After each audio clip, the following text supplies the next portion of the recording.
രണ്ടാഴ്ചക്കാലമായി ജനവാസ മേഖലയിൽ തമ്പടിച്ച് കാട്ടുകൊമ്പൻ. അതിരപ്പള്ളി വെറ്റിലപ്പാറ ഭാഗത്താണ് രണ്ടാഴ്ചയോളമായി ഒറ്റയാൻ വിലസുന്നത്.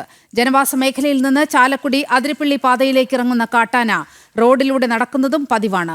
നാട്ടുകാരുടെ നേതൃത്വത്തിൽ റോഡിന് ഇരുവശവും വാഹനങ്ങൾ തടയുന്നതിലാണ് നിലവിൽ അപകടങ്ങൾ സംഭവിക്കാത്തത്. ആന ഇറങ്ങുന്ന സമയങ്ങളിൽ വനപാലകരെ വിവരമറിയിച്ചാൽ എത്തുന്നില്ലെന്നും ആക്ഷേപമുണ്ട്.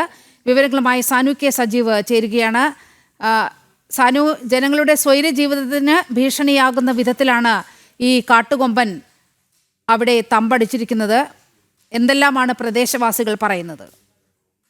നീലിമ, ഈ അതിരപ്പള്ളി, മലക്കപ്പാറ അടക്കമുള്ള പ്രദേശങ്ങളിൽ കഴിഞ്ഞ കുറേ നാളുകളായിട്ട് ഈ കാട്ടാനയുടെ വന്യമൃഗങ്ങളുടെയൊക്കെ ശല്യമുള്ളതാണ്.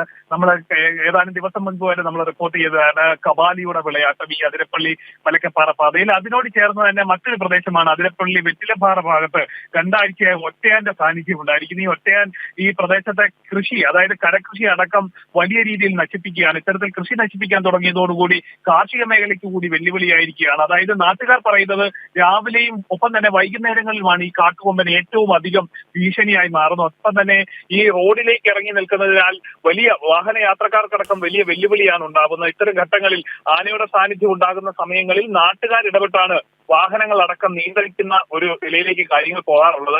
അത്തരത്തിൽ വാഹനങ്ങൾ നിയന്ത്രിക്കുന്നതുകൊണ്ടാണ് ഈ ഒറ്റയാന്റെ ഭാഗത്ത് നിന്ന് ഉള്ള അക്രമത്തിൽ വാഹന യാത്രക്കാർക്ക് പരിക്കേൽക്കാതെ രക്ഷപ്പെടുന്ന ഒരു സാഹചര്യം കൂടി ഇവിടെ ഉണ്ടാകുന്നതെന്നാണ് നാട്ടുകാർ പറയുന്നത്. അതായത് വനം വകുപ്പിന്റെ ഭാഗത്തുനിന്ന് കൃത്യമായിട്ടുള്ള ഇടപെടൽ ഉണ്ടാകുന്നില്ല. ഈ കാട്ടുകൊമ്പൻ ഈ രണ്ടാഴ്ചയിലധികമായിട്ട് ഈ ജനവാസ മേഖലയിൽ തുടരുമ്പോഴും കൃത്യമായിട്ട് കാര്യക്ഷമമായിട്ട് ഇടപെടാനോ ഈ കാട്ടുകൊമ്പനെ കാട്ടിലേക്ക് കയറ്റാനോ വേണ്ട നടപടി വനം വകുപ്പിന്റെ ഭാഗത്തുനിന്ന് ഉണ്ടാകുന്നില്ലെന്നാണ് നാട്ടുകാരുടെ പ്രധാന ആരോപണം. ശരി സാനു.